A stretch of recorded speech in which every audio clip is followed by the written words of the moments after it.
আব্দুল্লাহ বিন আব্বাস রাদিয়াল্লাহু তাআলা আনহু ডাকতেছেন, ও বিবি, আমি হয়তো আপনাকে থাকবো না,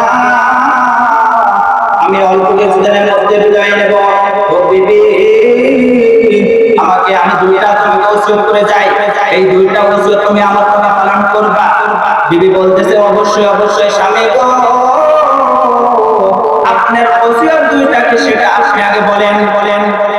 তখন বলতেছে, ও বিবি, আমার ওসিয়ত হচ্ছে এক নাম্বার, তোমার গর্ভে যে সন্তান হবে, ছেলে হবে না মেয়ে হবে সেটা তো আমি জানি না, অবশ্যই যে সন্তান হোক বা ছেলে হোক বা মেয়ে হোক, অবশ্যই সেই সন্তানকে কোরআনে হাফেজ বানাইবা। দ্বিতীয় নাম্বার শর্ত হচ্ছে যে আমি যখন মারা যাব তখন এই জানাজার নামাজটা যে পড়াবে সে কোনো মোরগ জোয়ান বেটা পড়াইতে পারবে না, একজন মুরব্বি বেটাইতে পড়াইতে বলবা। কিন্তু মাস্টার 71 টাকা। ইতিমধ্যে একটা দান আছে সেকেন্দার সরকার, সেকেন্দার মাস্টার 1000 টাকা। নারায়ে তাকবীর। আরেকজন 100 টাকা। নারায়ে তাকবীর। তো যখন দুইটা ওসিয়ত বললেন, তখন একটা হচ্ছে ছেলেকে সন্তানকে কোরআনে হাফেজ বানাইবা। দ্বিতীয় নাম্বার শর্ত হচ্ছে যে আমি যেদিন মারা যাবো সে আমার জানাজাটা কোনো ছেলে বেটা করতে পারবে না, মুরব্বি বেটা। তখন হযরত আব্দুল্লাহ বিন আব্বাস কিছুদিন পরে যখন মারা গেলেন, তখন তাকে ধোয়ায়া, আমি হয়তো ঘটনা সংক্ষিপ্ত করছি, হয়তো আমার কিছু না আলেম ওলামারা আছেন,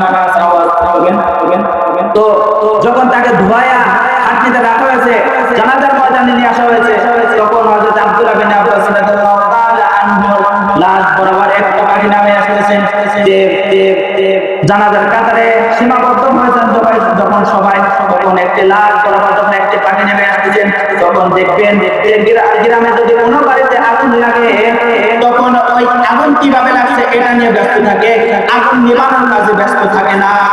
তখন ইতিমধ্যে এই ঘটনার সাথে এই ঘটনার মিল আছে। তখন হযরত আব্দুল্লাহ বিন আব্বাস রাদিয়াল্লাহু আনহু তখন পাখিটা নেমে আসতেছেন, তখন হযরত আব্দুল্লাহ বিন আব্বাস রাদিয়াল্লাহু আনহু এক পর্যায়ে যখন পাখিটা আব্দুল্লাহ বিন আব্বাস রাদিয়াল্লাহু লাশের কাছে চলে আসলেন, তখন কেউ দেখে নাই পাখিটা কোথায় গেছে। তখন পিছন থেকে একটি সাহাবী বলতেছেন, হুজুর আমি কোথায় গেছে পাখিটা আমি দেখছি। যে পাখিটা কোথায় গেছে আমি দেখছি। তখন বলতেছে, বলো যে পাখিটা কোথায় গেছে। তো বলতেছে যে পাখিটা আর কোন জায়গায় যায় নাই, অন্যদিকে কোন জায়গায় উড়ে যায় নাই, শুধুমাত্র আব্দুল্লাহ বিন আব্বাস রাদিয়াল্লাহু তাআলা আনহু কাফনের কাপড় ঢুকেছে। তখন ইতিমধ্যে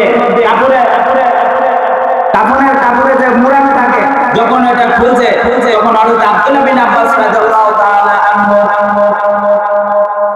পাখিটা যখন আব্দুল্লাহ বিন আব্বাস রাদিয়াল্লাহু তাআলা আনহু ঠোঁটের সাথে ঠোঁট লাগাই দিয়েছে, আদখুলি ফি আদাবি ওয়াদখুলি জান্নাতি। সুবহানাল্লাহ। একমাত্র শুধুমাত্র কেবলমাত্র নামাজ পড়ার কারণে তাকে দুনিয়া থেকে জান্নাতের সার্টিফিকেট দেওয়া হলো। আমি আর বেশি কথা লম্বা করব না। ওয়াখির দাওয়ানা আলহামদুলিল্লাহি রাব্বিল আলামিন। আসসালামু আলাইকুম ওয়া রাহমাতুল্লাহি ওয়া বারাকাতুহু।